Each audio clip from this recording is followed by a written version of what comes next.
All right, guys, here I am. I'm back. As you can see, I'm flying solo today. We're gonna be doing a new series of reviews.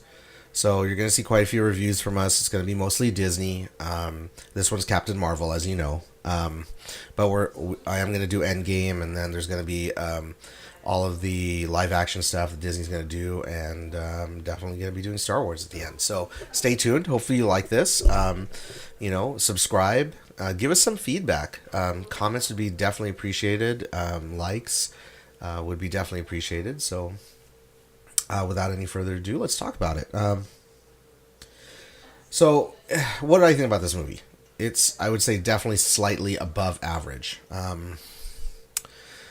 I would give it three of 5 stars.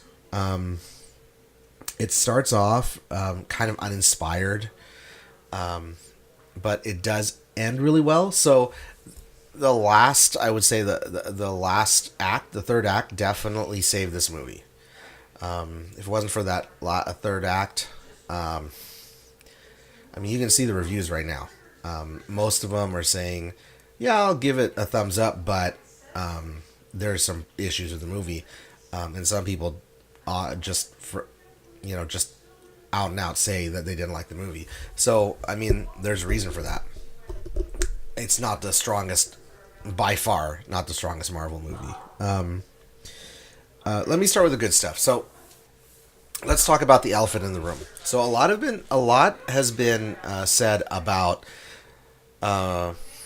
the feminist angle in this movie. Now, definitely there are areas that are definitely very feminist. There's actually a scene, and I'm not going to spoil it. This is a non-spoiler review, so I'm not going to spoil it. But there's a scene that really trolls people like us who have maybe kind of trolled them about Brie Larson and the posters and things like that, and so they kind of troll us back, and I think it's all in good fun, but you never know.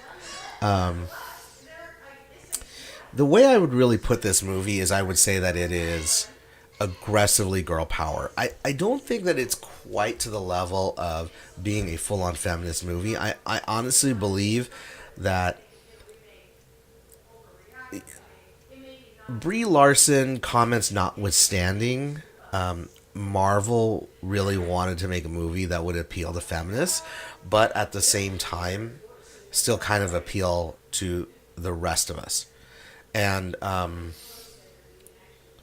it's at the end of the day, it's still a business, and they want to make money, and they don't really want to piss anybody off. I would think that's just a feeling I got from this movie. So I'm glad that I didn't get a super third wave feminist angle here, but it is a girl power movie, and I don't mind that. The third act is very good. Like I said before, if it wasn't for the third act, this movie would just not be good. So it has a lot of action. It explains a lot. It brings the plot together. So I was really excited. Maybe the last half hour of this movie. So that's something to look forward to. There are some really good performances in this movie. Akira Akbar, who's the little girl in this movie, is just really good. A lot of times, child actors can, overact and not be believable, but she is extremely believable, and she plays Monica Rambeau, which I believe is a character that eventually becomes Captain Marvel. So we'll have to see where that goes. But she's very good in this movie. Samuel L. Jackson is also really good in this movie, and I don't think I'm spoiling it when I say that he is in a lot of this movie, more than any other MCU movie, I'm pretty sure. And I actually really agree with Jeremy Johns when he says that this movie feels like a buddy cop movie, because there's so much of Samuel Jackson in it, and Captain Marvel really plays really plays off of him. That it really plays as kind of a buddy cop movie. So Samuel L. Jackson is really good in this. Also, some of the smaller roles. Agent Coulson's in it. So Clark Gregg does a great job. This movie is set in the mid '90s, as you guys I'm sure know, based off of trailers, Blockbuster, and things like that. And so they de-aged a lot of people, and Clark Gregg does a really good job, despite the fact he's not in a lot of this movie. The one person I was really surprised at was Ben Mendelsohn. The beginning of the movie, I thought, oh my gosh, here we go again. He's gonna be typecast, and by the end, he really created a really dynamic role. So there are some really good performances in it. So let's talk about a little bit about what I didn't like. The plot is extremely formulaic, really generic, really formulaic. I kind of felt like, the first hour and a half of the movie, I kind of felt like I've seen this before. From other MCU movies, from other action movies, from other origin stories. I thought, wow, that reminds me of Batman Begins, or that reminds me of Iron Man, or it's very formulaic to the point where it's so formulaic and so generic that it really did get kind of boring. And I don't think I'm the first person who said that. So just give you a little story. The person I was with, his fitness tracker actually said that he was asleep for the first hour and a half of this movie. So, and I think you kind of could feel that in the audience, even though it was a sympathetic audience. There were laughs, but it wasn't exciting like what we would expect out of an MCU movie. So I almost felt like they phoned in the plot, and then said, "Well, we'll just make it happen in the third act," which is what happened. So yeah, I mean, you really have to wait an hour and a half to get excited about this movie. So take that for however you want to take it. I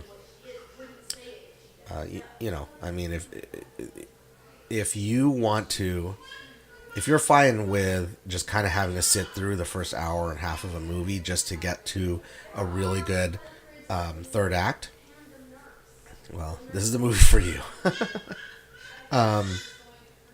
The other thing is Brie Larson, I think, is really miscast. And not just because of the kind of the things that she said. She's not believable as a superhero. When Gal Gadot was first cast as Wonder Woman, most of us were really nervous about it. We didn't know who she was. We'd never seen her in anything before. All we knew about her as Wonder Woman is from posters, and there was a lot of anxiety about it, but it turned out really good. For me, as soon as I saw her for the first time as Diana in Batman v Superman, I thought, this is it. This is Wonder Woman, and I have never stopped believing that she's Wonder Woman through 3 different movies. Brie Larson's a totally different story. There's a few moments where she actually has this kind of mousy voice, which kind of takes you out of the magic of the movie, because you're like, well, I have to believe that she's a superhero at some point. I have to believe that she's this strong character. And at times, it seemed like It didn't seem believable. That's the best way to put it. So, I mean, how do I sum up this movie? So, I know that there are people out there who want to boycott this movie, and that's fine. I get it. Brie Larson said some crazy stuff, which I'm sure the Disney was not happy about. But she's said some crazy stuff, and I understand why you would boycott it. But let me just tell you, to kind of assuage your fears, it's not really a feminist movie. At least I don't believe that that was the ultimate goal, because the movie doesn't play like that. At least in my opinion. So for those of you who are afraid, who want to see the movie, because you're a kind of completist or you kind of want to have the continuity, but you're kind of afraid of the feminist angle, don't worry about it. It's not aggressively feminist. It's kind of definitely girl power, which I kind of appreciate, because I mean, I have daughters and I want them to be self confident. Now, having said that, nothing happens in this movie that you need to know for Endgame. So, if you want to skip this movie and you're going to watch Endgame, perfectly fine. There is kind of a little scene in the end credits that is associated to Endgame, but there nothing happens that's plot related at all. So, anyway, like I said, this is going to be a new thing for us. I hope you enjoyed this one, and we're going to have quite a few more. Hit the like button and subscribe, and let us know how you feel about this. So until next time, enjoy. Bye.